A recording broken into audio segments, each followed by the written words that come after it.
So good morning. And today we're talking about the new monogamy, but we're talking about it in a way that is around not just creating new open relationship agreements, but also the things that can happen in those relationships. So before we get into too much depth, I just want to give you a disclosure that some language might be offensive to you, because particularly when I talk about cases, if you're sensitive to language, please leave the room or take care of yourself.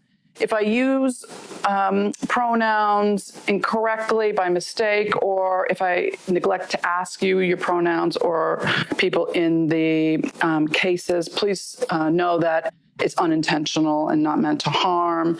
Any questions that you ask, please keep them clinically focused and on your own curiosity, and not meant to call out anyone else in the room. And all material is sensitive in nature because we're talking about sex. So if you need to take care of yourself, you can always leave the room or call a friend, or there's other therapists in the room that can help you. So the slide is a little weird, but some of you were referencing my book, The New Monogamy, Redefining Your Relationship After Infidelity, which is really a way to create a new relationship agreement even after your relationship has been traumatized by some sort of betrayal. So getting the sex you want is how to create communication to create better sex in your erotic life. And when you're the one who cheats, is talking about how to look at relationships from the perspective of not just the victimology that we've become used to in our languaging. When you're the one who cheats is actually a springboard for some other thoughts that I have around getting out of the trauma triangle, which is the victim, perpetrator, rescuer, that we usually think of in terms of couples therapy. And couples therapy can set us up for really re-traumatizing couples in some ways. And that it sets us up as the therapist to have some false expectations about our rescuer potential.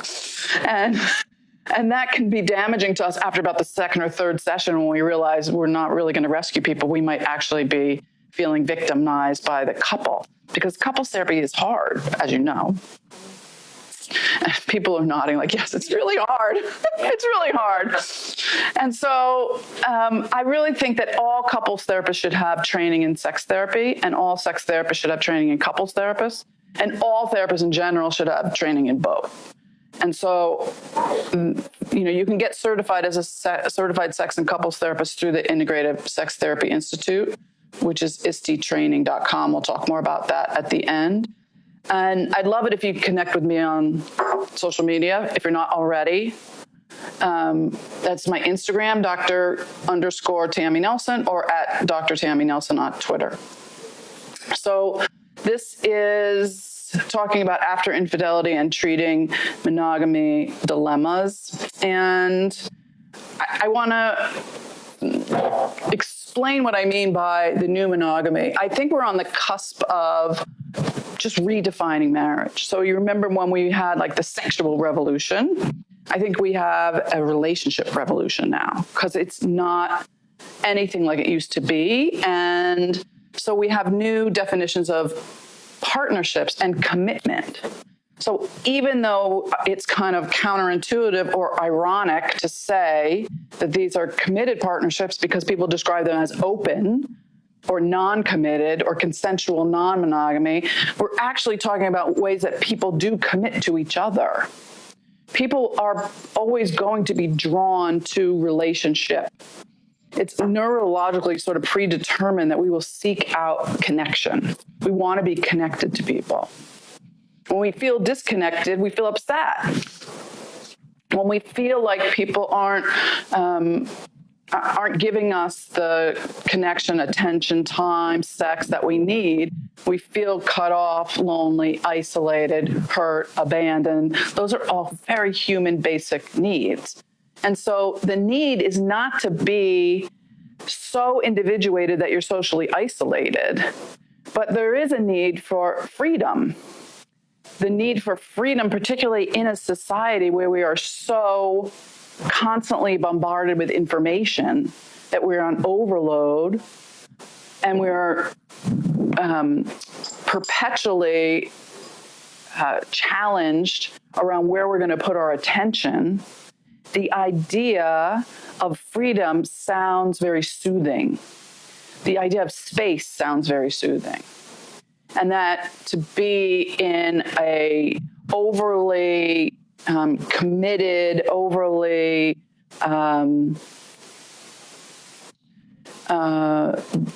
binding relationship sounds to people these days as if it removes freedom. And so it makes sense on a neurological basis too that people are looking for space. They're looking for space in their head, because space in your head is a creative place. It used to be that when you had free time, we'll talk about this when we talk about writing, it used to be that when you had free time, when you were waiting for the subway, when you're sitting on the metro platform, when you're waiting in the doctor's office, you would have space to think. You would have space for those creative problem-solving moments to bubble to the surface. Now, the moment you have free time, you go on your phone, and you're angry if you're in the metro station and you don't get a signal, or if you're on a train and you lose a signal. Or now, like there's a Louis C.K. who's, we have some issues with now around his Me Too moments, but there's a joke that he says that now on a plane, you can get an airplane signal for your internet. You can get an internet signal. And so he's sitting next to a guy, and they take off on the plane, and the pilot says, okay, you have internet now, so feel free to use the internet and go on your phone. And the guy next to him, after about 10 minutes, says, Jesus, the internet's down. And Louis C.K. looks at him and says, your internet's down? Dude, you're sitting in a chair flying in the sky. 10 minutes ago, you didn't even know you could have internet. Like, what are you complaining about? Really? Yeah. You're upset because you can't get on your phone? Yeah. Like, you're in the sky. Virtual problems, man. Wow, like, really? So there's something about our frustration about not being able to overstimulate our brains at every single moment. That perpetual lack of space is actually driving us to want more space in our relationships. And so I really do think that has something to do with the desire to create space around ourselves, the space between other people, and yet somehow keep a connection. Because we want a connection. We want to feel in love. We want to feel loved. We want attention. We want affection. We want time. We just want to titrate it. All right? So I wrote this article for the Psychotherapy Network, it came out in 2010, and it was The New Monogamy, Can We Have Our Cake and Eat It Too? And a publisher saw this article and asked me if I wanted to write the book, The New Monogamy. And in that publishing contract, they really struggled. They wanted to write a book about healing from affairs. But they also wanted to write a book about creating a relationship agreement where you could have a fluid, open monogamy agreement. But they weren't sure if that was too radical. They'd never done a book like that before. And so they wavered back and forth. We could write a book about infidelity recovery, but we kind of want to write the book about opening a relationship. But we're afraid that won't sell, so let's write the book about infidelity. I rewrote that book with them like 3 times. It was a long, rocky, and challenging editorial process. And so the book ended up being sort of like a book about 2 things: the trauma of recovery from infidelity, and then how to create a relationship agreement to survive that, to redo your monogamy, which I think is incredibly valuable. But they came back to me several years later and said that they were sorry that they had done that. that they didn't really have the courage at the time to do it. Now, that book came out in like 2012, I think. Now, open relationships are like, whatever. There's a million books about open relationships. And I actually just got a new book contract to write a book called Open Monogamy. Because I think that there are so many people that have what they define as monogamous relationships with open behaviors. And those open behaviors fall on the monogamy continuum, which is what I defined in this book. There's a continuum of monogamy. Not everyone defines their monogamy in the traditional unilateral way, thank you so much, that they did in the way that we traditionally have looked at monogamy, like our grandmothers in monogamy, or our great-grandmothers monogamy. And so monogamy now is a much more horizontal instead of just a vertical definition, right? So that's where I'm sort of coming from. But in this network article, what I said was people no longer marry for economic, dynastic, or procreative reasons as they did for millennia. They can't be compelled to marry by law, religion, or custom. They don't need to marry to have sex or cohabitate or even produce and raise children. So no one's making them get married. There's no reason to get married. But throughout all of this staggering change, the requirement and expectation of monogamy as the emotional glue that keeps the whole structure of marriage from collapsing under its own weight has remained constant. And so, in other words, we don't need to get married. Particularly women don't need to get married, because women have always been under the weight of a monogamy agreement, in particular, the legal aspect of it. Women have always been drawn to the obligations of marriage out of the legal binds of marriage, because it's only been recently that women could even legally divorce and keep their children or get alimony. That was only in the 1960s. And you can imagine that when that became legal, women ran to divorce court. But before that, to get divorced and keep your children and actually get child support or alimony to be able to afford to keep your children was difficult. Now we've swung to the whole other direction, where by 2040, 2050, they say there's going to be more single mothers than married mothers. So people are going to grow up in single parent families now as a rule, which is also a challenge to our society and to young men growing up with single mothers.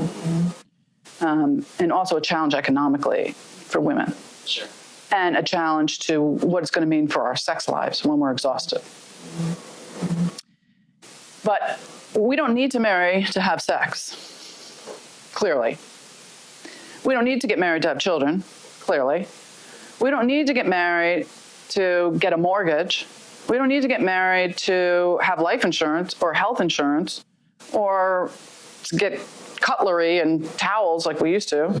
You don't need to get married for really any reason except because it's a monogamy bind, and because it's traditional, because it feels good, because it's a promise, and because it's a bind of loyalty, and because there's something neurologically safe about it. And if it wasn't neurologically safe, if it didn't feel good, we wouldn't have fought so hard for gay men to be able to get married. And we wouldn't have fought so hard for the right of everyone to be able to do it. And yet, it's totally optional. So, if it's totally optional, it came out in 2018? No, that's not right.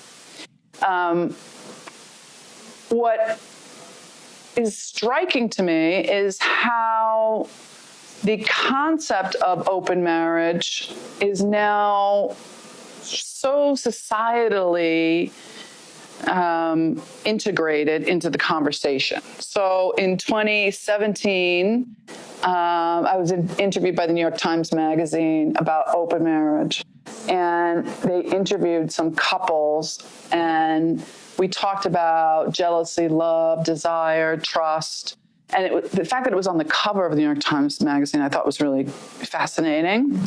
And what was also fascinating was some of the comments that people wrote. They got like 10,000 comments, like pretty rapidly. And some of them were really mean, like just brutal. A lot of religiosity and rage about, how we were destroying society. Yeah, interesting. But what is fascinating about this is that open marriage didn't bring couples to a separated, traumatized relationship. They didn't talk about the betrayal of open marriage. They talked about the intimacy of open marriage, that it made couples feel more intimate. It brought them to a higher level of communication, collaboration, and cooperation. Now, as a therapist, the couples that come to me for their open marriage issues are not coming to me because it works really well. I don't see those people. It's a self-selected population, right? So the people that's going really well for aren't coming into the office. The people that are coming in are either coming in because their relationship agreement needs a discussion, it needs reworking, it needs to be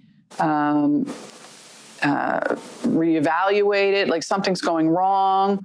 One partner wants it and the other partner doesn't, or something's happened to it, right? So in my article, I said the frequency with which I was encountering married couples whose ideas about fidelity were more lax than those I encountered in the beginning of my career.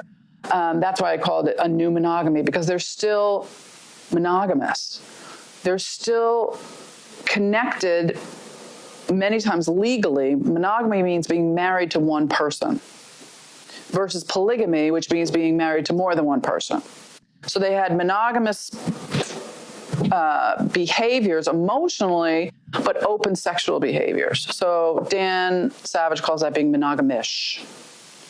Sort of monogamous, but having multiple sexual partners or some kind of outside sexual behavior. So when we talk about open relationship, there's so many ways to talk about an open relationship. An open relationship is a very broad term. A very broad term. An open relationship could be, somebody described it as, I'm open to letting my husband eat carbs.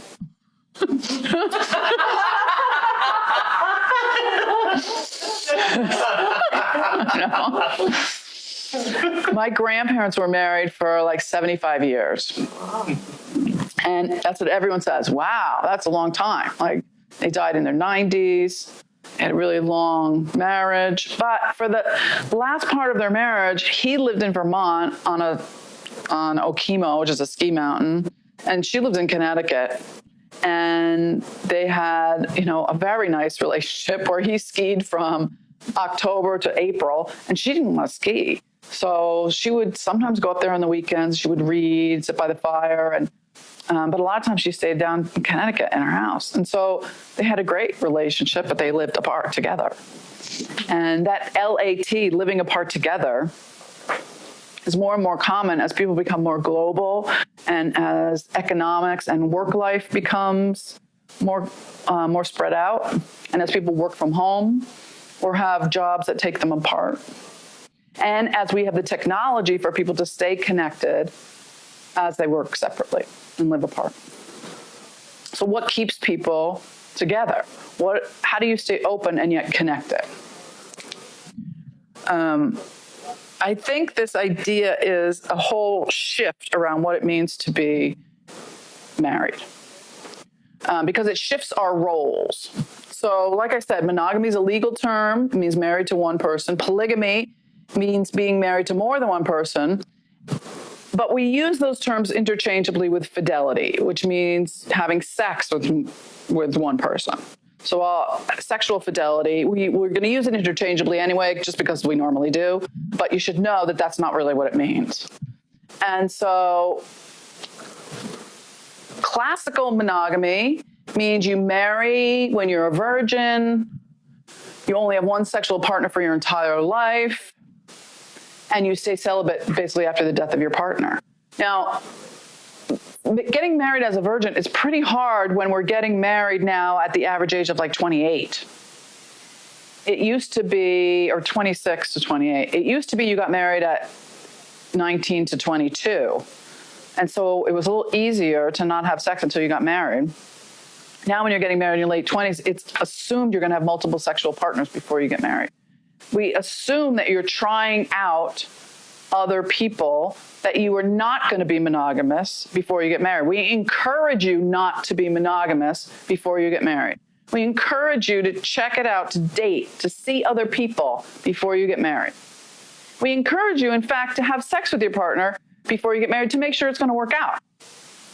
It's actually quite rare in our culture for people to not have sex before they get married. And we call them usually religious or orthodox or somehow a very minority of the population. And sometimes they come in for therapy and go, we waited till we got married and no, we don't understand why we're not having good sex. We don't understand sex and we don't know what to do. And it's not a common thing. And the celibacy after the death of a partner, I think is interesting that sometimes I treat men who have either gotten divorced or are widowed later in life, and they have a new partner. It's been, say, 5, even 10 years later. They're connected to a new partner. They're in love. They want to move on. And everything's going great. And they suddenly, for the first time, have erectile dysfunction. It's like they're still in their minds monogamous to their first partner. Like they've made that commitment. They are truly monogamous people. Like they are monogamously committed to that partner, whether they're still with that woman, whether she's still alive or not. Their body has energetically made a monogamous commitment and they can't move on. And because they're still in their heart monogamous with that person. And their body can't do it. It's like their body feels like it's cheating. And it's kind of sweet. Serial monogamy is what you see pretty commonly now that we live to be in our 90s. That you break up, then you get together with someone else. You break up, you get together with someone else. And so you have serial monogamy, one after the other. And then negotiable monogamy, which it means hanging out has become one option among many. So in other words, our monogamy is negotiable in this culture, particularly in the swiping culture, and dating online, where you have a million different choices. It's what I call spot monogamy. Like I'm going to be monogamous with you for this amount of time until I meet someone else, until I decide, wait, there might be someone better. I'll be monogamous with you for the time that we're dating, but then I'll either ghost you or I'll decide, maybe this isn't going to work. So I work with one woman. She's hot into the dating scene. She's newly divorced. And what happens is when you get divorced, you usually go back to the way that you dated prior to your divorce or your breakup. So she's trying to date in the way that she used to, but it's totally different now that you're middle-aged. So she goes out with someone for a couple dates. They have sex right away usually, which she's okay with because she wants to have sex. But then after 2 or 3 dates, after 2 or 3 times of having sex, the guy or her usually says, yeah, this isn't working for me, and then moves on to the next person. But neither of them know who's going to be the one that's going to make that decision to move on to the next person. So it's usually after 2 or 3 dates. But during that 2 or 3 dates, it's important that they both declare they're not sleeping with anybody else, because that protects them on some level from STDs. They determine how they're going to use birth control or condoms. But once that 2 or 3 date period is over, that short little monogamous spot, then they move on to someone else, or they just get ghosted. So if you don't hear from that person, there's constant texting and constant, what are you doing and what are you wearing and what are you watching and what, and I'm going to see you and then we're going to sleep together and then boom, nothing. And then It's very interesting. Glad I'm not in that time of life anymore. It's so complicated. Are any of you in that time of life? You are? Is it hard? It's awful. I'm so sorry. We'll talk later on. Yeah, wisdom. I don't know if I have wisdom, but I'll definitely empathize and validate. Okay. Show compassion. So swinging.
So swinging is when partners have sex with people outside their relationship. It's usually like at parties, or they do it together, or they do it separately in separate rooms. But swinging is a term from the 60s and 70s. It's kind of old. Yeah, people don't usually use that term so much anymore. But Yeah, mainly with my heterosexual couples. Heterosexual couples. Yeah, in the gay community, in gay relationships, it's a lot of open relationships. In gay relationships, it's open relationships. Very much, Yeah. a lot. I mean, all the time, and it's mainly just to have sex with other people. Mainly have sex. Because it's so broad, Yeah. like you were saying. But in the gay community, what I find, it's just to have sex outside of the relationship. It's just to have sex. It's that That's right. monogamish that Dan Savage talks about. Yeah. I think, yeah. So it's okay to have sex with other people, but not emotionally attached. It's not. That's what's different than polyamory. For polyamory, it's having many loves, right? So it's having other emotional relationships. Yeah. Right, exactly. And sometimes gay men don't understand that. And It's like, well, some, what's polyamory? right. Yeah. I mean, I've had a few gay clients that are in open relationships, but they don't really understand what polyamory is. And I think with heterosexual couples, swinging closes the emotional confidence. Exactly. Swinging is like the door is closed Yeah. on the open part of the relationship. So we're not open, in Right. fact, but we can swing anyway we want to. And I find that to be very interesting. And how do you think that they're defining the difference? They define the difference by not having emotional connection. They really believe that they can bar off all of the emotional, for both people, bar off any emotional connection. So a lot of times we talk about, well, if you're swinging and you're going to this party and you're with this person and you see them again, and you see them again, what do you think is happening when you keep going to that person? Is it just, has everything just shut down and it's just, PIV or whatever you're doing? So they have to think about it. But it's really the language that kind of, in their mind, shuts the door on any emotional connection. Oh, no, we're not open, we're just swinging. Yeah, see, for the people that I see, the difference is swinging they do together.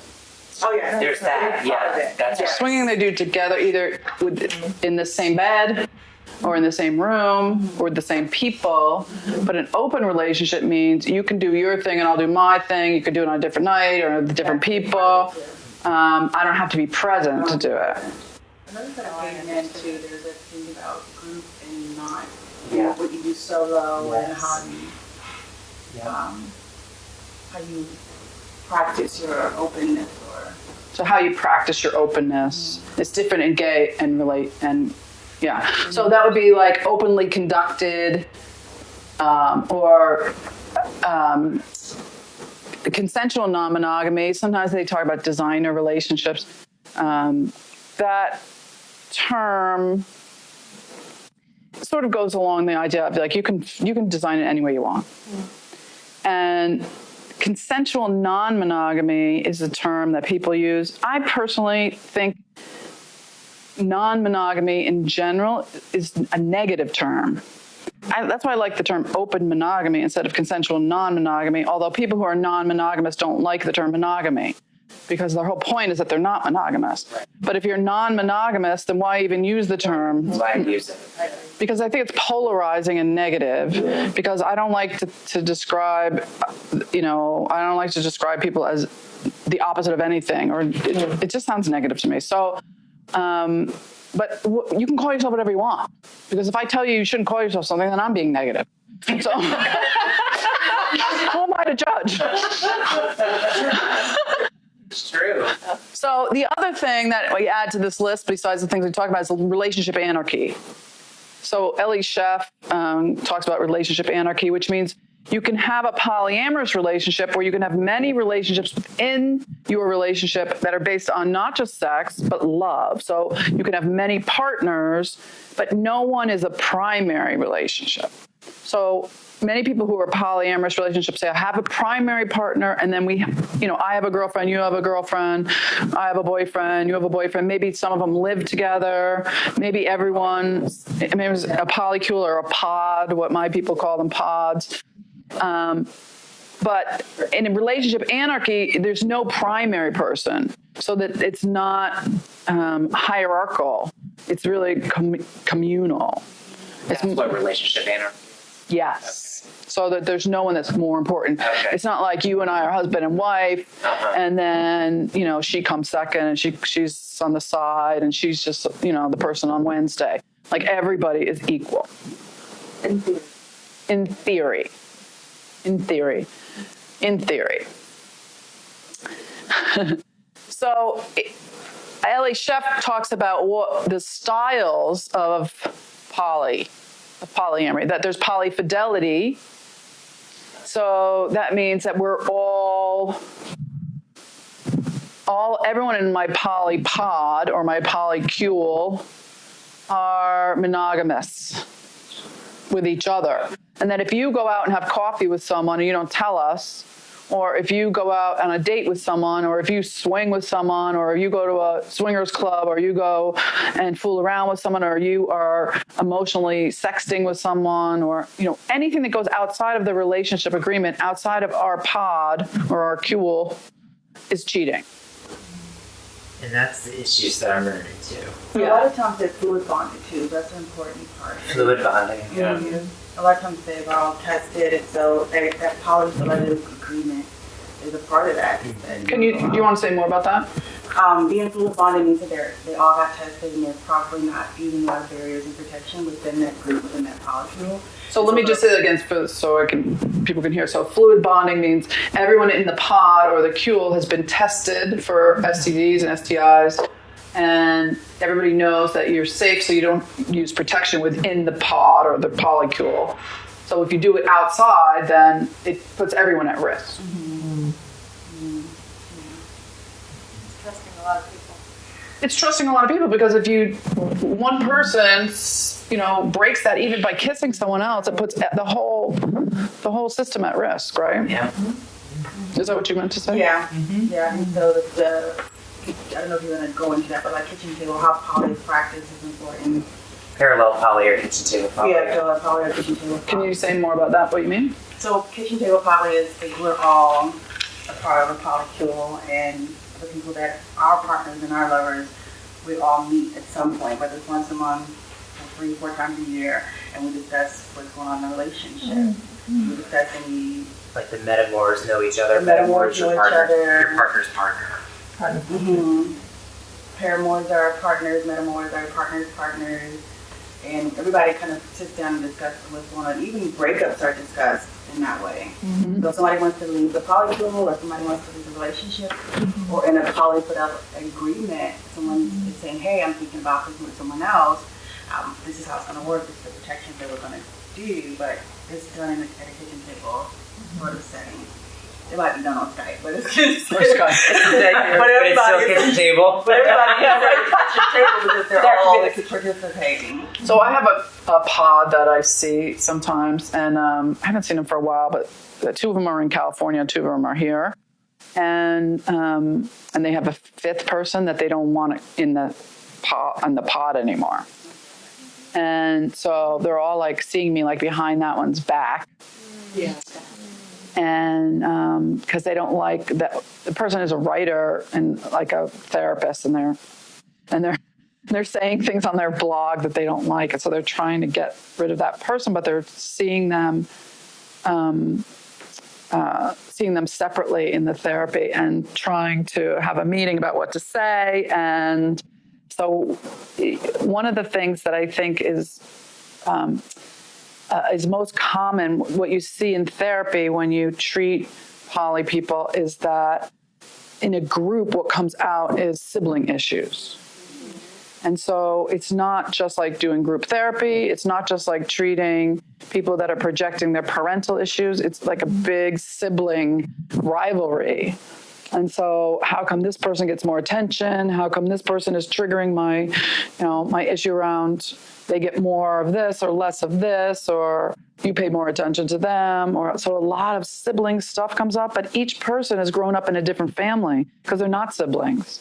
So everyone has more or less or different sibling issues. So you have to work with each person's sibling stuff that gets triggered in the poly relationship. So the most important thing is to teach people communication skills and really good insight. Yeah. So the people that it works really well with are people that can communicate, people that can collaborate, and people that are curious. So communicate, collaborate, and curious. Because if you can sit at a table, like a kitchen table, and talk about this, you have to be super curious about what everyone else is experiencing. Because think about yourself as a kid when you're in your world of siblings. You don't really care what the other kids want or think or what they're getting from your parents. All you care about is yourself. Childhood is a very narcissistic time. The sun comes up because I got up in the morning, and the sun goes down because I'm going to bed. And so there's not a lot of curiosity when you're a kid. So the people that it works really well with can be curious and say, well, tell me more about why you think we should get rid of them. Because I really like him, and I'm just curious why he's offending you and why it doesn't feel comfortable to you, why it's not safe to have him here anymore. Like, to be really curious and collaborative and communicate really well and say, well, that makes sense that you feel that way. I don't feel that way, but it makes sense that you might feel that way. And if you don't feel safe, then maybe this isn't safe anymore. But it's not about compromise, because people who compromise always feel like they're getting ripped off. So it really is about validation and empathy, and getting to that place where everyone can validate each other's feelings and empathize, and everyone's got to feel safe. So a certain level of emotional intelligence. A lot of level of emotional intelligence. Like level up every time. Level up. Yes. There you go. And Bless you. Thank you. Yeah, do you want to go ask her to just have Kelly text us when he gets here? Maybe he's not coming, maybe he's sick or something. But she should have his phone number. Just have her come up with you. Yeah.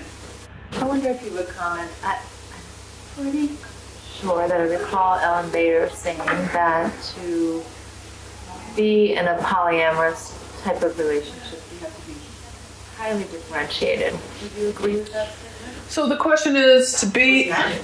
What? Wow. She just appeared. She was on her way. I felt it. It's like, oh, I'm coming home. Have we heard from him or? Not a word. Okay. So maybe you need to text him if we have it on the right. Okay, thank you. So to be in a polyamorous relationship, you have to be highly differentiated. It's interesting because separation and individuation is a later stage development. And some people who have early attachment issues, if you're avoidantly attached or anxiously attached, sometimes that gets played out in a polyamorous relationship in a more intense way than it would if you were just in a monogamous relationship, a traditionally monogamous relationship. But it doesn't mean that it's more problematic than any other relationship. It's just there's just more people involved. So I think what she's probably saying is that people who are more individuated have dealt with their separation and individuation issues in a more successful way. And so they get threatened less easily by things like jealousy but it can work the other way as well. So there's something that I call second adolescence, which is a reference to middle-aged people who have been unsuccessful or are reenacting their first adolescence. And in first adolescence, a lot of those symptoms include not wanting to commit and wanting to date a lot of people and being hypersexual and insecure about your body and wanting to party a lot and not wanting people to tell you what to do and all those things that happen in your first adolescence. That's also a symptom of that developmental stage of separation and individuation, which may also sometimes be seen as differentiation. That's not necessarily a sign of successful open relationships status. That can actually be harmful to the system. So we'll talk about that more. So you could be a triad, a quad, a moresome. Non-hierarchical is sort of what we talked about with the relationship anarchy. So how many people are polyamorous? Well, we don't really know. 10 years ago, 12 years ago, there were 10 million people involved in polyamory. that's enough people to fill up the whole island of Manhattan. So even though it's only like 3.5%, maybe 4% of the population, that's still a lot of people. And those are the people that describe themselves as poly, because most people of a certain age don't like the word poly. If you say, are you polyamorous on an online thing, they won't check the box. But if you ask them, do you have an open relationship, they might say yes. Some people, if you ask them if you have an open relationship, they'll say no because they're monogamous and connected to their partner. But if you say, do you have open sexual behaviors, they'll say, well, yeah, we sleep with other people, but we do it together. But they may not consider that an open relationship. You know, maybe they look at porn together, or maybe they have slept with a sex worker together, or maybe they have fooled around with their friends at a party, or maybe they've had a threesome, or maybe they've slept with another couple together. But they don't consider themselves poly or open or consensually non-monogamous. They don't consider themselves monogamish. So a lot of it's in the definition. A lot of people would never use the word polyamorous. Particularly people over 40, they don't like the term. But then again, people over 60 love that term. It's just research-based, I don't know why. In 2016, they found that over a third of everyone, of women and men, thought that their ideal relationship would include some kind of consensual non-monogamy. So a lot of people think, yes, I would do it. If I could get away with it, if my partner would be okay with it, if we could somehow work it out, we think it's a great idea. Not sure if it could happen. But they've also found that 1 in 5 single people had practiced it at some point in their life, consensual non-monogamy. So they had done it with someone and agreed to it. It's not like I've just done it and had multiple partners. And again, this is more recent, but 4 to 5% of Americans are in some sort of consensual non-monogamy. So they don't consider themselves poly. They might not say they're open, but they do say they're in some kind of consensual non-monogamy. So, and that's just in America. I don't know if you would ask people in Europe how they would describe themselves, because, you know, Europeans are a little bit different when it comes to affairs, when it comes to infidelity, when it comes to open relationships. Although, you know, we give them this reputation of being like so cool with cheating. They're not cool with cheating. No one's cool with cheating. No one wants to be lied to. No one wants to be hurt. I don't care if you're Italian or French or... Doesn't matter. It doesn't matter. No one wants to be hurt or betrayed. I have a therapist in Argentina who's always saying, you know, you Americans, you work so hard to be honest and tell each other everything. Why would you do that? It's so wrong. It's so painful. It's so painful to be like, that is so mean. Like, you would actually like work hard to have a couple sit in your office and like expose the truth to each other. Like, why would you do that? That's like torture. And they really think it's like not healthy. And I can understand where that is coming from. You know, like, that is not necessarily beneficial to work so hard to have someone say, I've hurt you. Let me tell you all the details about how I've hurt you so you can obsess about it for the rest of your life. And then you should stay together. And then, you know, that's not necessarily a great idea. I can understand where they're coming from. But consensual non-monogamy, open relationships, polyamory, it's a way for people to bypass that level of betrayal. Right. So this is a generation of people that's grown up in families of divorce and deceit.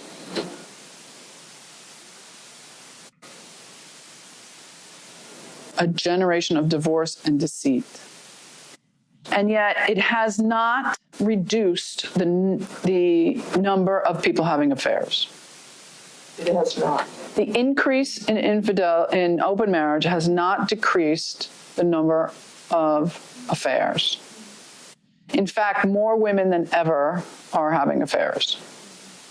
at least they're admitting it. Perhaps they've cheated like they always have in the same numbers, but they're more open about admitting that they're having affairs because we're no longer burning them alive in the streets or, stoning them to death like we used to, which, by the way, we still do in like 7 different countries. But open relationships are not cheating. So the way that I describe infidelity is by 3 things. 1, it's a relationship outside of your monogamous agreement. 2, it's some kind of sex, online, website, sex worker, any kind of sexual relationship. And number 3, it's the dishonesty. So an open relationship by its definition is not an affair. And so when someone goes to ask their partner for an open relationship is not an excuse to continue your affair. An open relationship is not an excuse to continue your affair. And I see this a lot in my office where someone is having an affair and they want permission to continue the affair, and so they want an open marriage. That's not an open marriage. That's consensual non-monogamy as a result of non-consensual non-monogamy.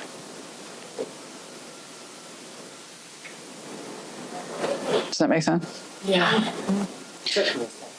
Yeah. Yeah. So non-consensual non-monogamy is infidelity because it's non-consensual and they're not being monogamous. And so if you want to just continue your affair, but you want your partner to just give you permission, that's not an open marriage. And so you have to ask, is this an affair that you are just trying to get permission to have? Because in that way, you're parentifying your partner. You're saying, can I do this, please? And you're not starting off as equal partners, which is the implication of an open marriage. The implication of an open marriage is we are having an agreement as equal partners where we both put in our needs, wants, and desires and recreate the structure of an agreement that works for both of us. Okay?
So I want to do an exercise. So take out a piece of paper.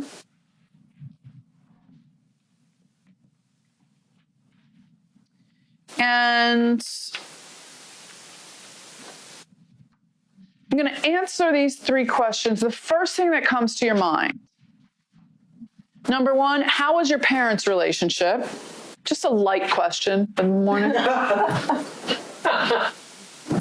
Number 2, what's the best part of your relationship if you're in one, or the best part of the relationship you want to be in? You can make it up, or the best part of your last relationship. And number 3, what's the hardest part of working with other people's relationship? So take a few minutes, just the first thing comes to your mind.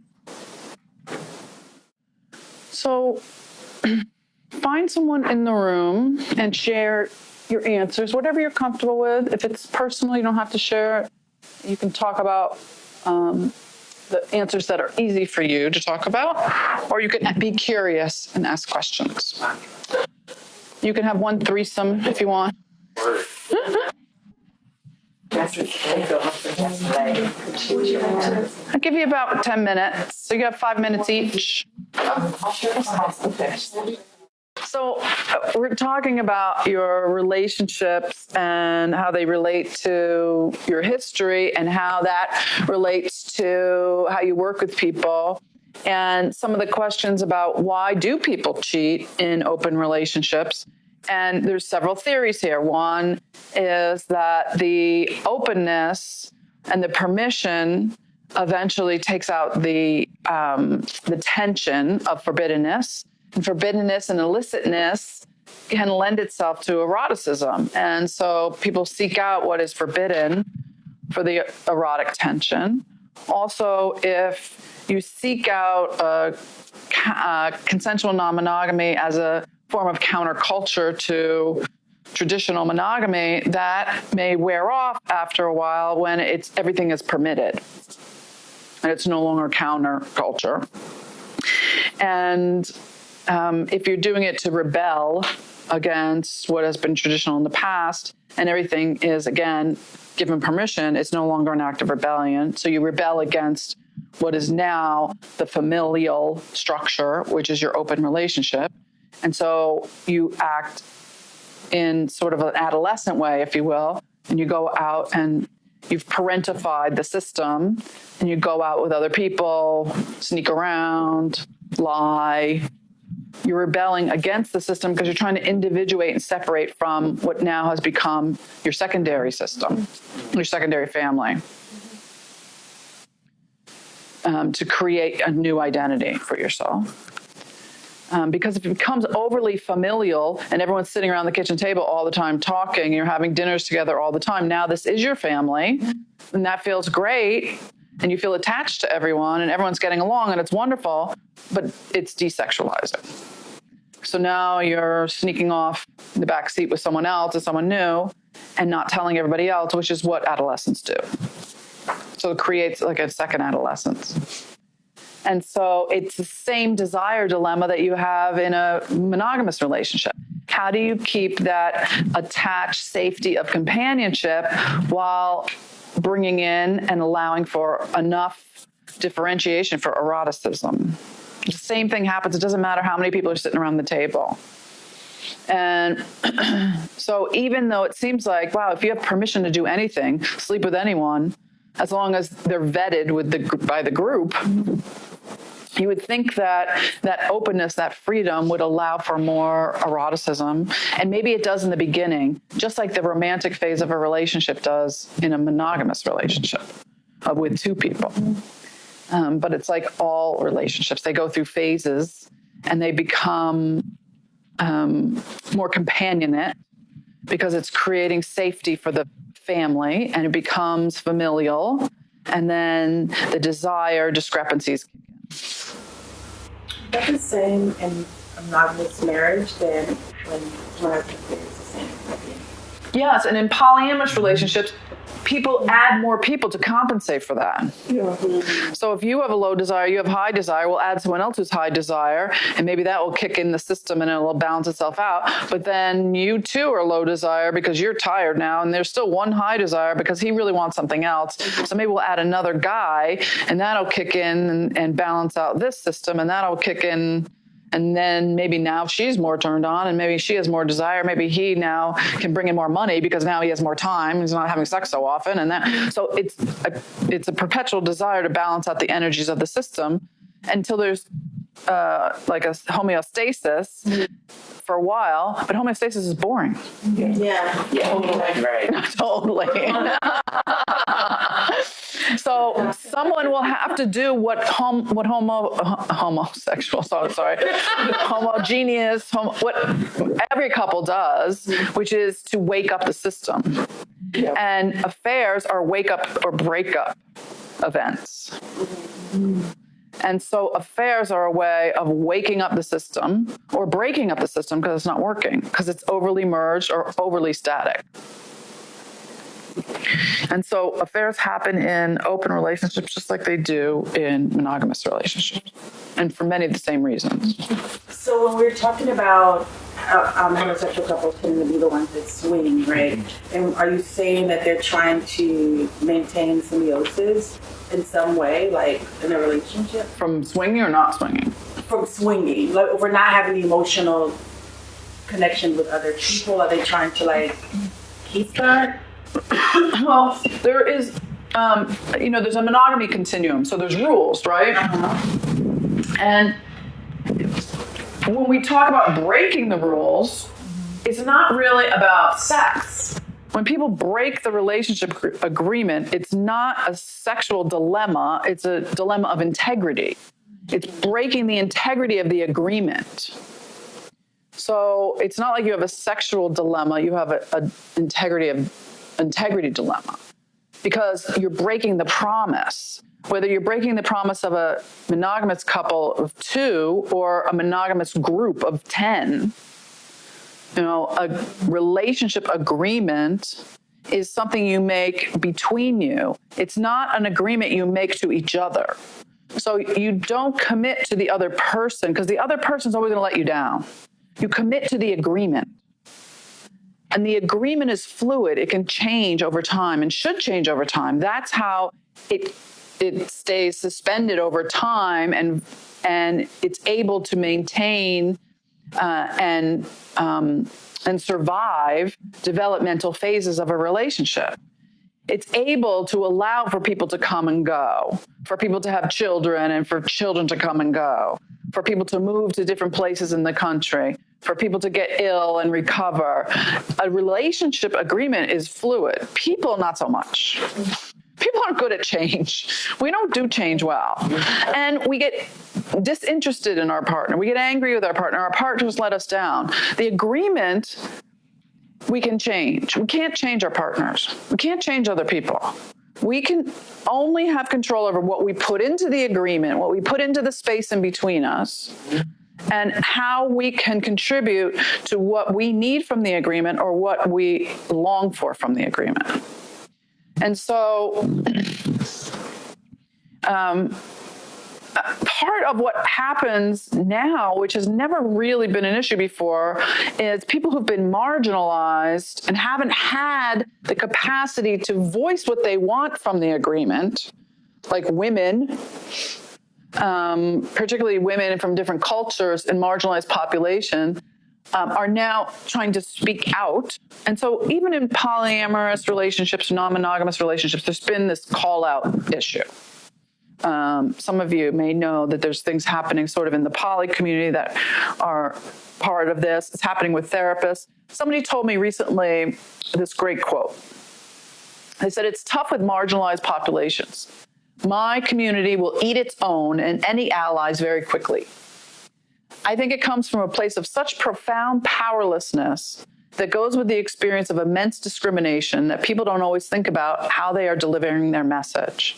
As a community, we are often in that place of just finding our voice, and it doesn't always come out in the most connecting ways."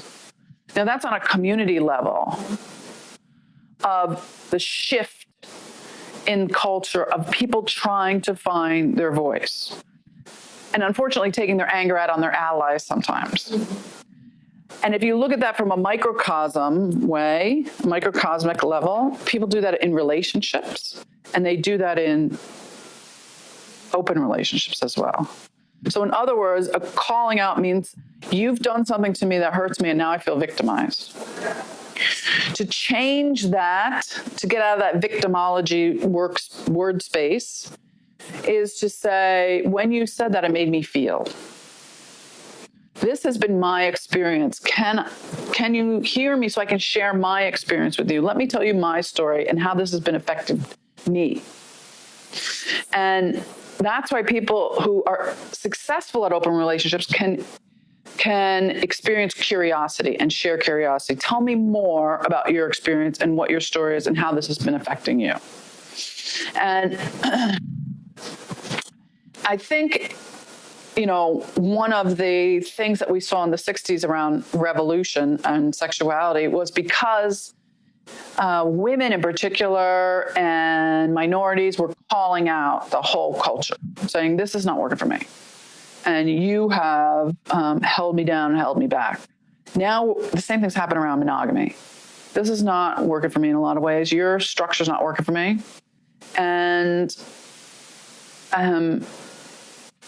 the problem is that we have a fallout from this. And one of the ways that it's showing up is in infidelity. Now, infidelity has always been there. But now with technology and the internet and the fact that you can cheat on your partner lying in bed next to them, now it's more prevalent than ever before because it's more accessible. And so this revolution of monogamy means that it's changing so dramatically, it will never, ever be the same as it has been in the past. It will never be the same. It is an institution that is changing.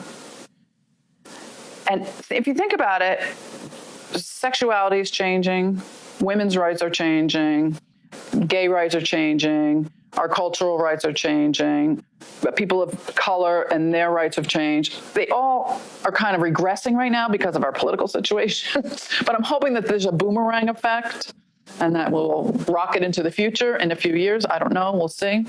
But it's not just in this country. I mean, right now, at this point, Hong Kong is, erupting.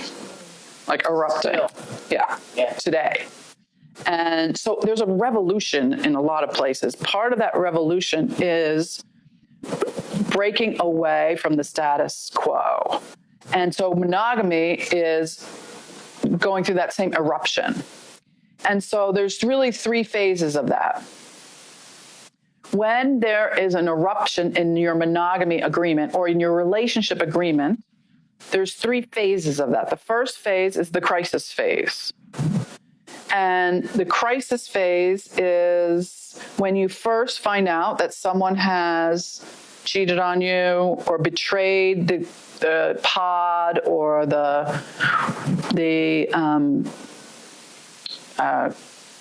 polycule or the group. And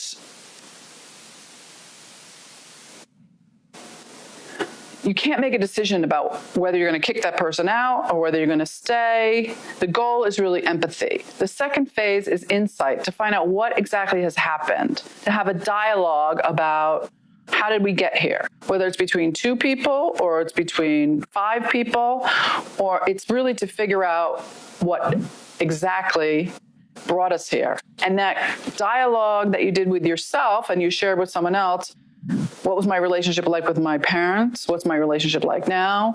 How does this affect me as someone who does therapy with other people?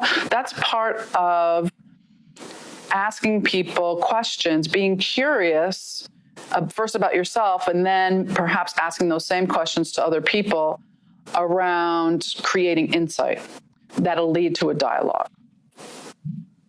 And then you create a vision for a new relationship going forward. Once there's been a monogamy breach, you cannot go back to the way you had a relationship prior to that. trying to go back to the relationship prior to the monogamy breach is a setup for the people to always feel like they're failing. And they will just end up in this place again. So you need to create a new vision of a new relationship going forward. Whether it's between the 2 people, 4 people, 5 people, 6 people. And yes, it takes a lot of communication. But you have to re-up your relationship agreement all the time anyway. And so particularly if they decide to stay together, like I said, a affair is a wake-up or breakup. So sometimes it's a can opener. It's a way to get out. And for you as the therapist to investigate, be curious, did you do this to get out of the system? Did you do this to break up the system? So let's talk about phase 1 for a moment. And then I'm going to show you a video. So you're going to notice that in phase 1, when there's a breakup, a couple things happen. There may be more erotic desire because now people are breaking and splitting apart and there's space in between them. So you long for what you don't have. You long for someone over there. You've gone back to that initial phase of attraction. In open relationships, they call that new relationship energy. It's hard to have new relationship energy with someone you've been together with for 20 years. But suddenly, if somebody else is attracted to them, or you say something like, I don't even know who you are, so upset with you, at the same time, people sometimes have an unpredictable erotic desire for them. So they'll come into the office and say, I can't stop having sex with you, even though I hate you. And so you can normalize that. And it's also a way to reclaim the connection. So we call it reclaiming sex. It's very biological. There's also mate guarding. Birds do it. You know, when you see birds fluffing their wings around each other, it's not for attraction, it's for guarding against other birds coming in and trying to have sex with them. And it's the unpredictability. And also, it's important in this phase to normalize being curious, not being detectives, not saying, tell me exactly what happened, when it happened. I want to know if her boobs were bigger than mine. I want to know how many times she did it. All that stuff doesn't really lead to healing. It leads to more trauma, actually. But you can say, it makes sense that you're curious about what happened. But once you know this, you can't unknow it. So can we, 1, contract that you're not going to make any decisions yet about whether you're going to stay or go because you're still in the crisis phase and you're not sure? And can we just promise to close your exits for a finite period of time? That doesn't mean you end the affair. It doesn't mean you stop cheating. I don't know what your exits are, but you do. So right now you each think about what you do to drain the energy from your relationship. And everybody does something: drinking, eating, shopping, overworking, being on your computer, playing Candy Crush. Just saying. Like, what is it that you do to avoid being in the intimate connection in your relationship or to avoid conflict with your partner? That's an exit. And you know what your exits are. Your partner knows what your exits are, probably better than you do. If you don't know, you can ask them. But I'm absolutely positive that you know what you do to avoid being with your partner. And so I would ask that person to commit to closing their exits just for a finite period of time, a week, 3 weeks, a month, 3 months, while we're in therapy, 12 weeks. There's no magic time. But can you commit to closing it for that period of time? Maybe if you're having an affair, it's just you commit to not sleeping with that person or not texting them every day or not calling them. I'm not a big fan of saying you have to end the affair in order for us to do therapy, because I think that's an arrogance that comes from bad training. I think your partner has asked you to end the affair and you haven't, but I'm going to come along and I've known you for 2 sessions and I say, can you end the affair? And you say, oh yeah, sure. Like, that's not going to happen. What's going to happen is you're going to end up lying to me and the affair is going to go underground. And now I'm part of the dysfunction and we're not doing anybody any good. Sometimes I think the outside partner is a person too, and you can't betray the outside partner by just suddenly shutting off your relationship with them. If you're going to end that relationship, it has to be closed with integrity. And so I can help you with that if that's what you want to do. Or maybe you are going to move from this relationship to that outside partner, or maybe you're going to integrate that outside partner into the relationship. We're not going to make any of those decisions yet. What we are going to do is close off whatever energy is draining you. And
And so we're going to talk about second adolescence too. Are you doing this as a way to try to developmentally heal from the things that you didn't accomplish in your first adolescence?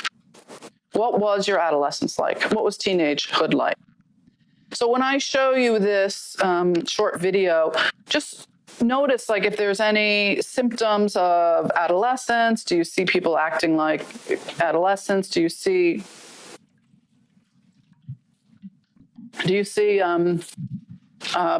anger? Like what happens in this first initial session? And just notice and take notes.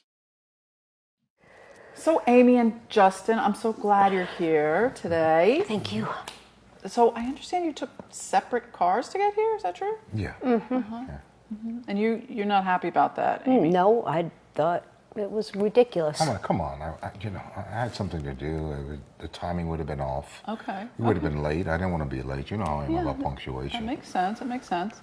Yeah. So, but it seems like you're already starting a little frustrated with each other. So. Well, not really. I mean, we've just been married for a while, so we don't bullshit each other. Okay. So. A little. She said a little. Tell me how you guys met. Ooh, you want to know? Because we have a different take on the story. Oh, it was a blind date. It was a blind date. Okay. Mm-hmm. Yeah, I really didn't like her when I first met her. I mean, honestly, she was cocky as hell, and I kind of looked at her, and I was always trying to get her attention. Somebody told us to take a picture together, and when I stood next to her, I felt like I was home. Oh, felt like you were home. Yeah. That's sweet. What did you first like about him when you first met him? Nothing. Nothing? She always says that. I don't believe her. No, it's not true. You're laughing at least. I know. What did you like about him? I fell in love with him the second I met him. Oh, because why? Because I felt comfortable from the beginning. Yeah. So you both have that feeling of being home with each other and belonging together.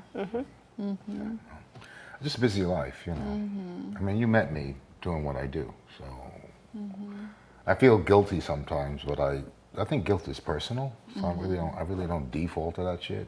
I hope you don't mind me. I have a tendency. No, I swear a lot, so it's fine. Okay, thank you. I'm from Brooklyn. I can't help it. Swearing's okay. But so you are struggling a little with guilt, but you are struggling with guilt too, or no? Anger? Both. Both. Okay. And wait a minute. My guilt happened because of my anger, because I couldn't deal properly with the anger. I wasn't being successful with the ways I was trying to get things to change. Okay. So you were trying to get things to change, but you guys really couldn't communicate through that. No. Okay. Wall. You know a wall? That's what I felt like. I was dealing with a wall right here. So there was a wall between you. I have no wall. Well, if there was a wall for her, then there was a wall. Might not have been a wall for you. No, it's not a wall for but me. she experienced a wall. From my side, there was a wall. And there's still a wall. Maybe a nylon curtain, but not a wall. Okay? Well, for her it was a wall. For you, you didn't I can feel still the wall. see her. Don't think I can. She didn't feel like she could reach you. Yeah. Well, she understands. I mean, I have deadlines.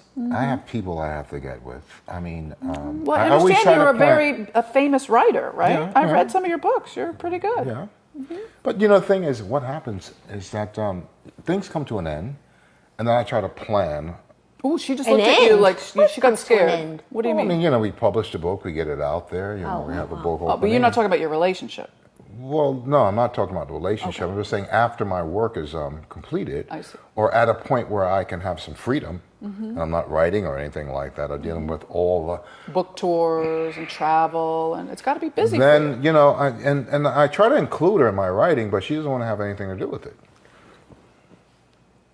You look shocked. Because he's totally avoiding the reason we're here. What is the reason you're The here? reason we're here is because of this wall, which I was not used to. Okay. And I have needs and desires, and I need to have sex. And I wanted to have sex with the man that I've been having sex with for 20 years. How many days, weeks, months are supposed to go by in which I'm not having sex? 7 fucking days a week.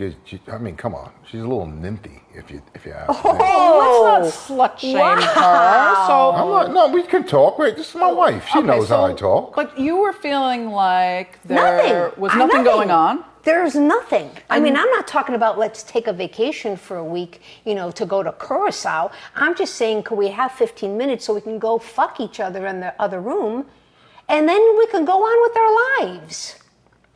Yeah, but honey, we need to pay bills. We just can't keep bills. We don't have any fucking. problem with the bill. So Amy, let me just ask you a question. Jesus What Christ. I hear Justin saying is that you were wanting sex every day of the week, and he Well, was maybe really not. busy. It wasn't. I'm exaggerating. Thank you. Okay, Thank I'm gonna be you. honest with you. A little bit more than me. Okay. I just have to balance out my energy. All right. Okay. I mean, don't get me wrong. She turns me on to no end. However, I get frustrated when I'm turned on and I'm spending a day or two in bed instead of writing. Okay. All right? Because I'm looking at deadlines and I'm going, you got to pay for fun, but at the same time, I believe in a balance, Or nothing. Okay, so it's but not a that's- balance. It's not a balance. But that's not why you guys are here. So I don't mean to interrupt you, but That's let's fine. just talk And I about. always tell her it's all about head, heart, and hips. But let's she talk wants to about- stick in the hips. No way. Let's talk about why you're here. So there's no balance, and you feel like a little bit abandoned.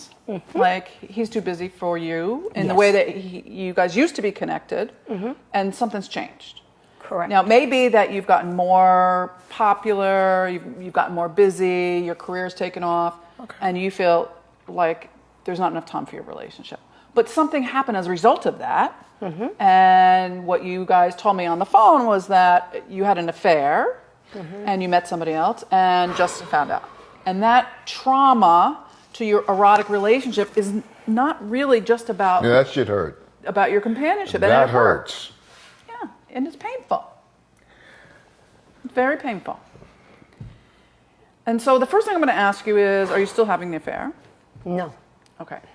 And have you talked How about do it? I know that? because I told you. So have you talked about it, Justin, with her? Yeah, I talked about it. I got over it, I guess. But sometimes it just eats at me that she had to go outside of the relationship and get what I used to give her with somebody else that isn't even worth it as far as I'm concerned. Right. But that's okay. It makes me not feel special, all right? How can you feel special if you know your wife is fucking somebody else? Do you want to say something about that? She's made up for it, don't get me wrong. In her own way. But still, I still have that fucking memory, okay? Okay, so people usually cheat for one of two reasons, okay? One, because it's a can opener. It's like a way to get out of a marriage. They don't say that they want out, but they cheat to get out. Or two, it's a way to wake up their marriage, to shake things up and to say, something's got to give. Oh, I got shaken up all right. And so maybe that's why you're here. So I want to ask Amy if it's okay with you, Well, Justin. you know what, Justin, wait. I just want to ask Amy if it's okay with you. Was this a wake-up or break-up affair? Wake up. And how And do we I was know? already woken. It was for him to wake up. Well, it sounds like you got his attention. And he's here, and he's looking at you, and he's hurt, and he's not giving up on the relationship. No. But you're saying something's got to change, right? I mean, you're lucky that the relationship didn't end. It could have been a breakup, right? Well, I thought like this, if she can do it, I can do it. But I'm going to be honest with you. Me doing with somebody else does not please me. I want it from that person. Okay. Okay, I mean, I had, in my mind I have, but I just don't have that kind of, I don't know. It's just maybe the way I was raised, that's all. So have you been able to have sex since the affair? Or has that really shut things down? It's too much anger. Well, that's what we hear. Yeah, okay. How do I get over that? Yeah, those are good. I mean, when you look at a phone, you think it's yours, it's hers, and you see her saying things to him that she says to me, how would you feel? Okay. So let me just review, because I'm not sure where you guys are in this recovery process, because there's really 3 phases of recovery after an affair. There's the crisis, when you first find out, either discover or just, it's disclosed that someone's having an affair. And that like shakes everything up. And then people have really intense emotions. They are not sure if the relationship's going to work. They're not sure if they can heal. And your relationship is sort of in chaos. Like your feelings go up and down. They're very what we call labile. Things get a little bit crazy. You think about moving out. You sleep on the couch. Like you're not sure what's going to happen. You fight a lot. That's the chaos phase. But then things will go into the next phase, which is the insight phase, when we can do some work on your relationship. We can figure out, like, how did this happen? Why? And that's when people usually say, this isn't just my affair, this was our affair. Like, this happened to us. And it's not so much that she did this to me. Excuse me? Yeah, I know. It happened to us?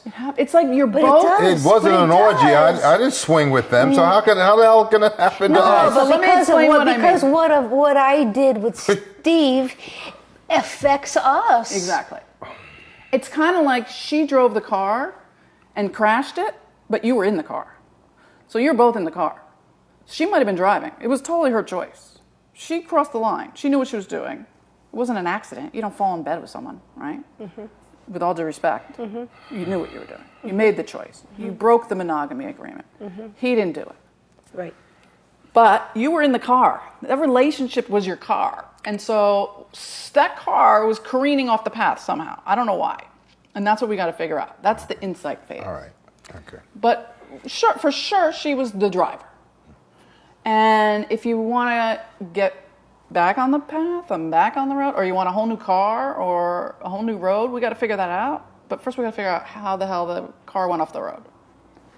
And the third phase is the vision phase. And then and only then can you decide, like, what do you want to do going forward? Because I'm going to tell you right now, like, this is the bad news.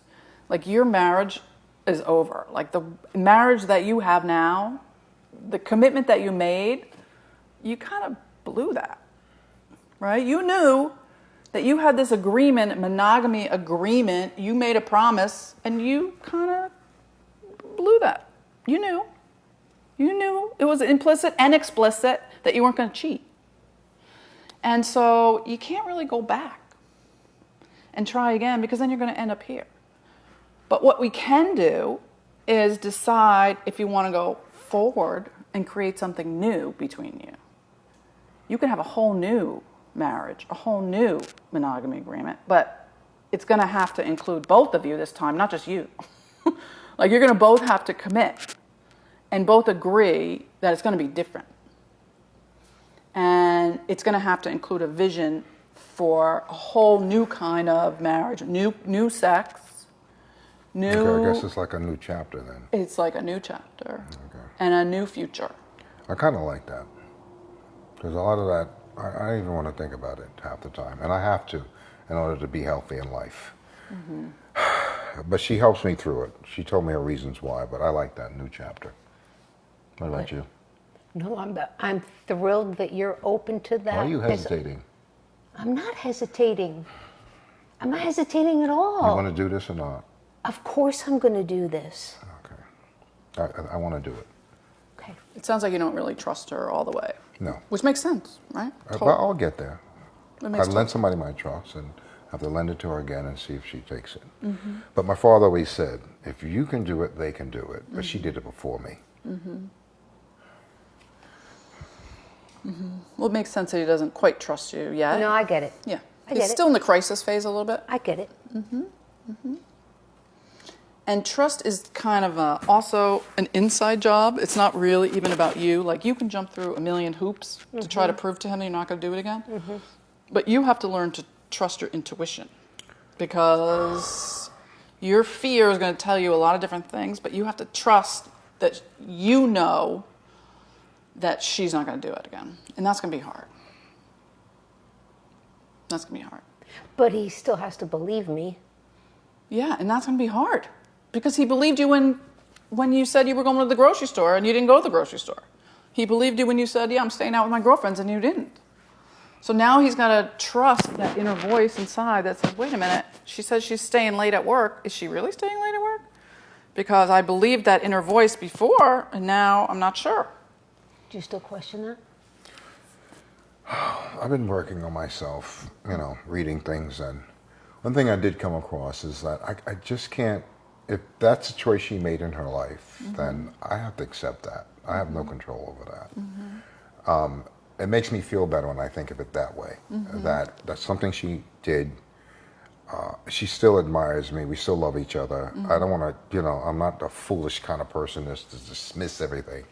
It's just the pain of it, It's like I'm trying to figure out what the hell is the hurt coming from, and I don't know, maybe because we're talking about it, but I don't think about it, it's not a big deal. But I find myself wanting to reach for her, and I stop in midair.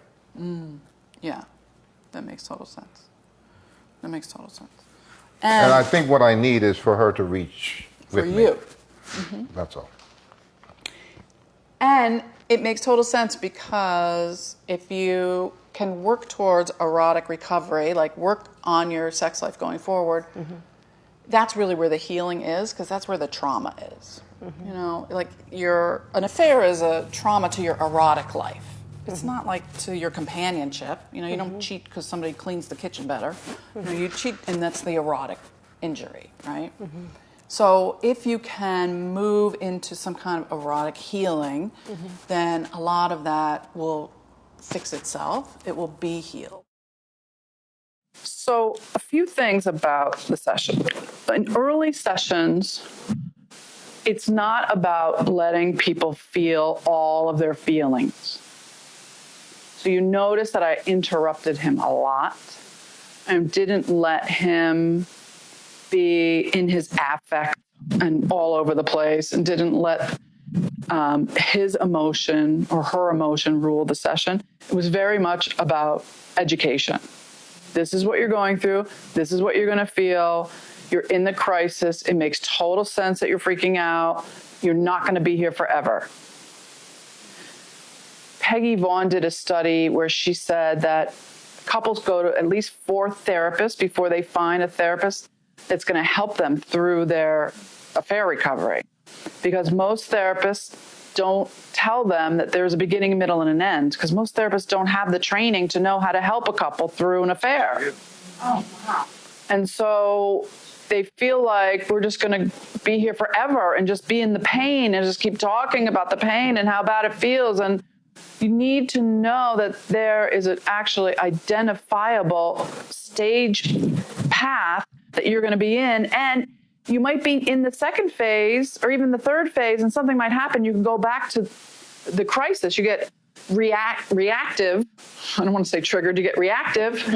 And you might go back to the crisis phase, but it's much less of a intense crisis. It's shorter and it's identifiable. There are very identifiable symptoms, and I, as the therapist, can see them, and I can say, this is what you're going through. Of course this happened to you, and this will pass, and you're going to end up in the second phase again. And then you come back in the next week, and I can say, oh, we're in the second phase again. We can dig in.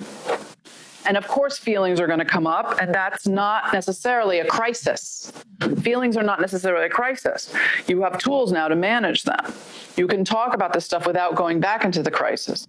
And I'm going to guide you to the vision place. But the reason that I do all this psychoed in the beginning is because I'm teaching them what's going to happen. And then in the later stages, I teach them how to dialogue with each other.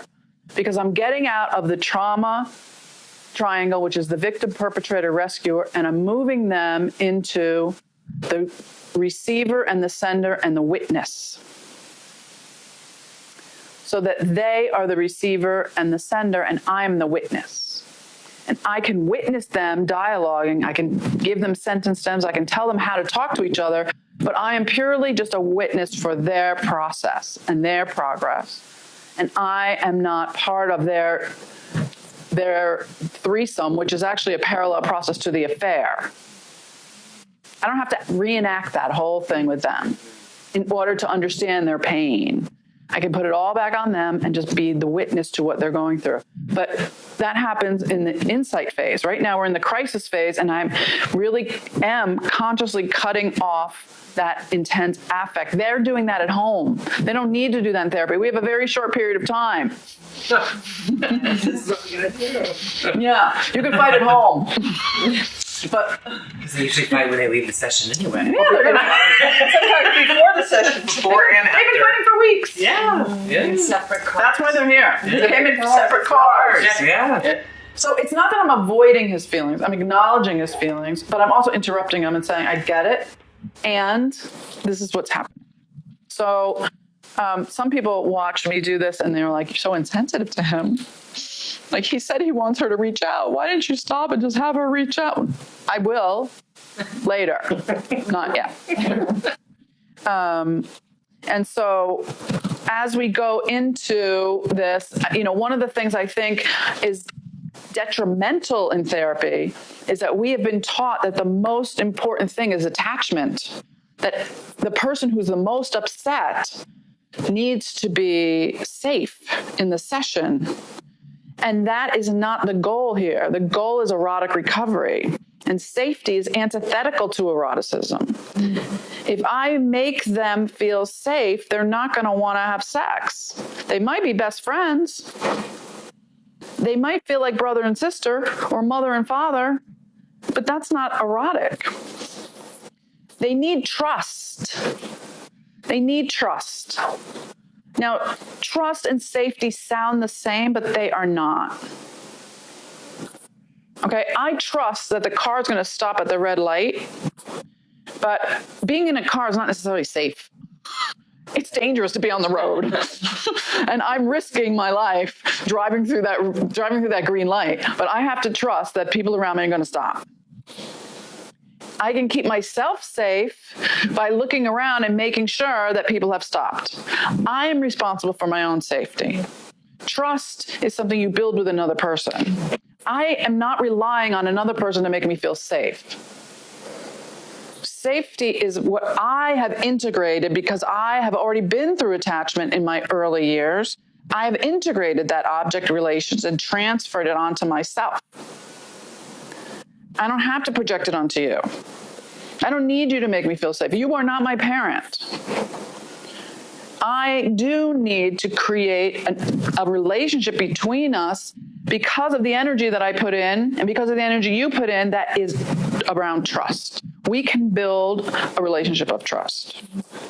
So in that, I can push my edge and go to some scary places, like really erotic places. After you have good sex, you should feel slightly embarrassed. You should feel like, oh my God, I can't believe I did that. That was scary. And now I'm like, oh my God. And that's how you push the edge of your sexuality into those fantasy places where you take risks because you trust the space between you, not because you feel safe. If you were only going to have good sex when you feel safe, you wouldn't go out and have an affair. An affair is not safe. You're going out and having sex with someone you barely know. You would stay home in your safe polycule around the kitchen table. So we don't work on safety in the relationship. You work on safety in yourself, and you work on trust in the session.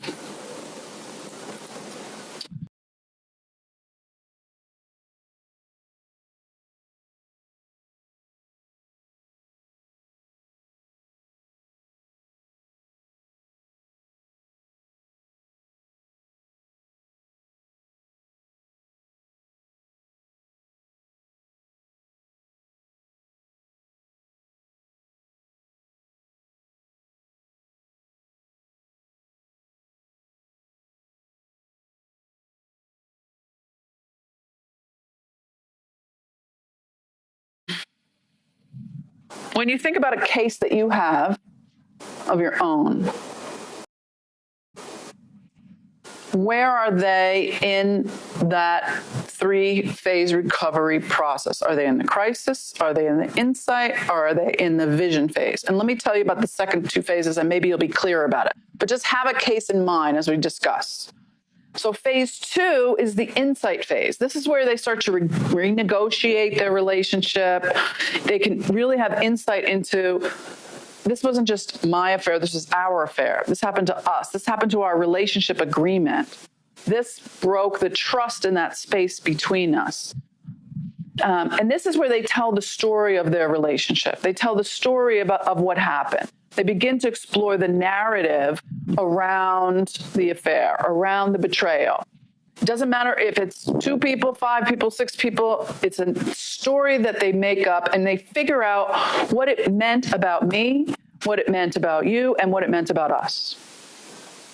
So in the later stages, she would say, I think what the affair meant about me is that I needed attention. I was lonely. And I think what the affair meant about you is that I needed you to realize that I missed you and I really wanted more from you. You weren't paying attention to me. It was like me waving my arms going, see me, see me. And I think what it meant about us is that it was our last chance. I knew that it put our relationship at risk. And it was either this or I was going to leave. And for him, when he says, let me figure out what it means about me, that for me, it threatens my whole concept of being a man. I must not have been enough for you. And you can go any place with that. So what does that mean about your relationship growing up as a man? Around race, gender roles, your culture. He grew up in a building where there was a lot of apartments. He could hear people having sex. He had a lot of siblings. There was a lot going on. And what does that mean about him and his place in the world? There was a lot of layers there. And what it meant about her, it meant for him that she was hypersexual. You heard him sort of slut shaming her. Like she needed too much sex. But really that was about him, not about her. That he was afraid he couldn't give her what she needed. And that he was inadequate as a man. And what it means about us is that we're so distant that we might not be able to get back together. Now, later on in the sessions, he says that they end up doing all the exercises that I give them. They end up in erotic recovery. And there's a moment when he says, you know, when we're having good sex and when we're connected and there's all this eros energy, I actually feel like writing. It makes me feel really super creative. Yes. And she sort of panics and says, yeah, but that's the thing that made us feel separated. You would go off and write by yourself and go on book tours, and then I'm alone. And he says, well, come with me. I want you to be with me. You stopped coming with me a long time ago. And so now they're at that fulcrum of the eros energy in their relationship and where it comes from and what it creates, and that she's actually the cause of it. And how they are going to balance that together is part of the vision phase of their relationship.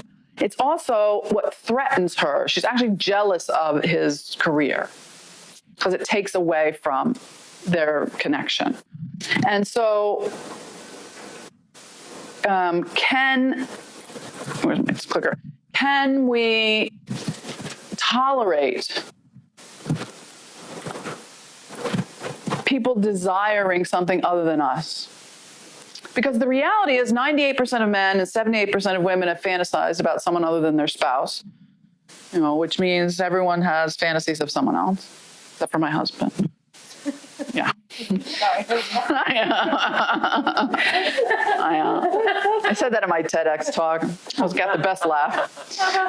The reality of people desiring someone else doesn't necessarily mean that you're not unique to your partner.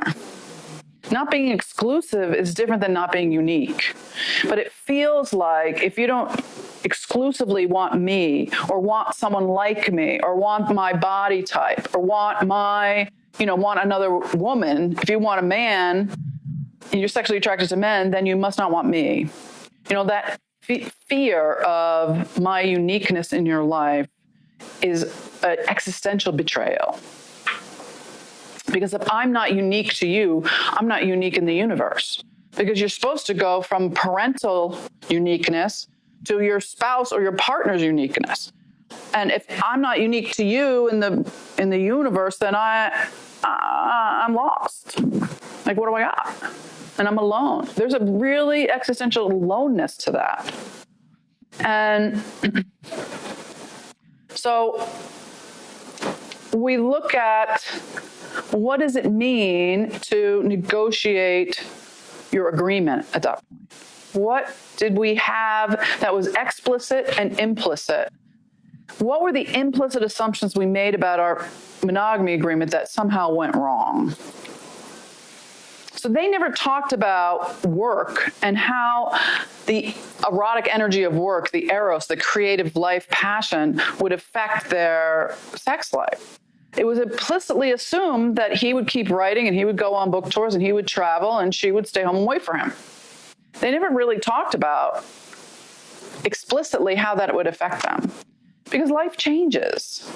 And so it was just an assumption, particularly around gender roles. You stay home and wait for me and I'll go do the work and then I'll come home and give you a check. And that implicit assumption is the beginning of a betrayal. So your monogamy agreement has to be an explicit conversation. Everything has to be a talk-aboutable thing, much more than you think. Like we were saying before, some people are better at communicating than others and collaborating. So then we go into phase 3, which is the vision phase. So now you have all this insight. You remember, reintegrate all the compartmentalized parts of your life. You're waking up to the things that you didn't talk about, things that you didn't manage, the things that don't work for you. You're in a different phase of your life. Maybe you do want to open your relationship. He talked about there was a couple times he brought it up, well, she could do it, maybe I could do it. So can you move from a revenge affair to, well, maybe we should have an open relationship agreement? Maybe if you still want to see Steve, I could go and find a girlfriend. Or maybe I could see Steve too. Or maybe you could bring Steve home. Maybe there's more flexibility in this relationship agreement that would prevent further betrayal about this particular problem. What's going to happen if I'm on the road and you are home? So can we negotiate a new partnership? Can we do that? So I want to show you a quick clip. It's only like 1 minute.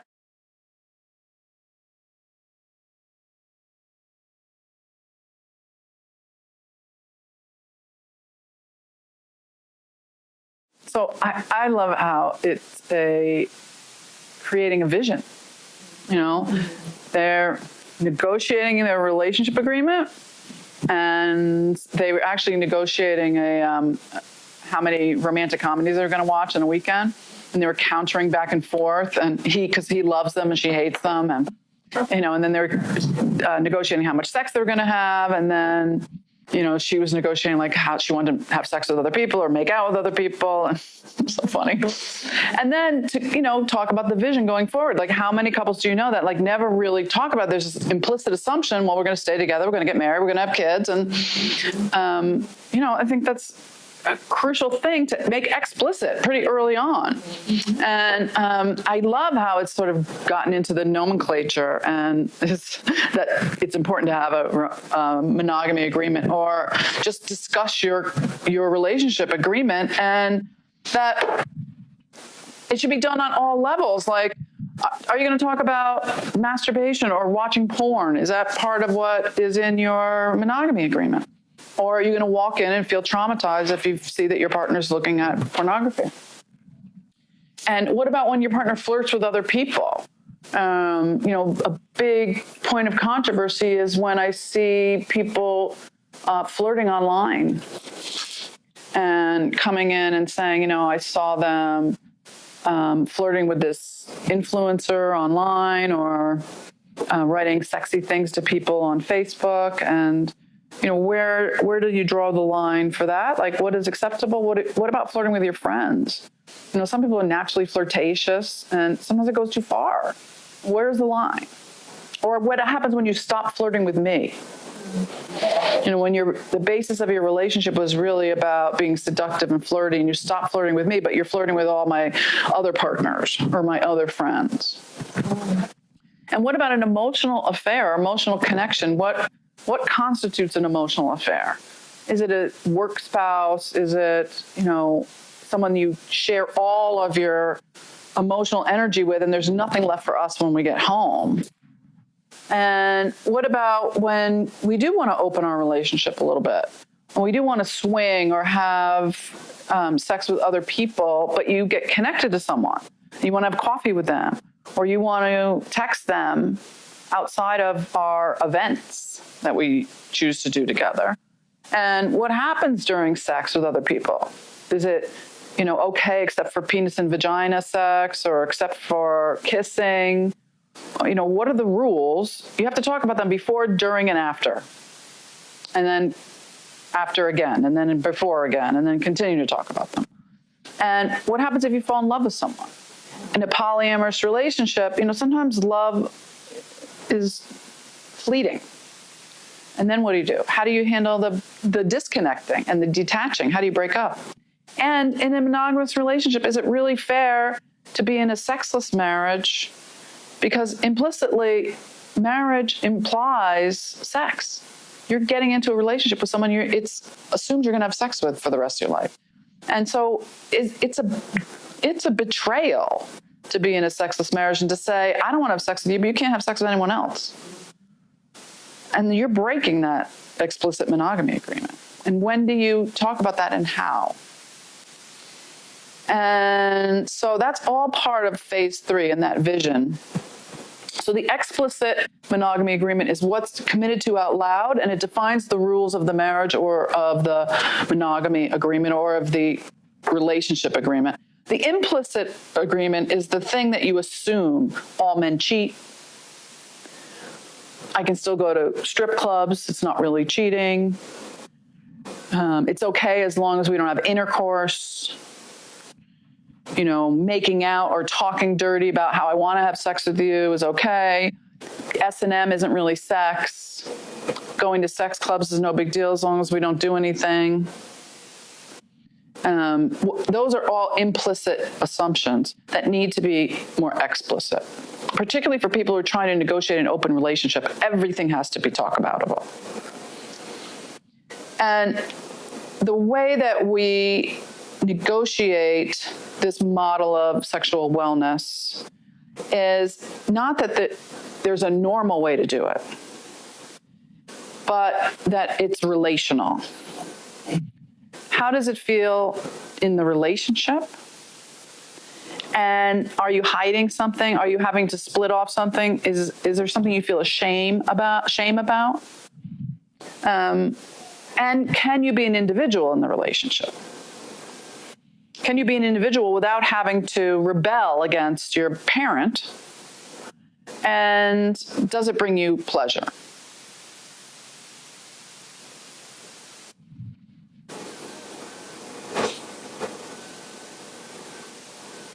So I'm going to show you one exercise that you can give to your people, and then we're going to end.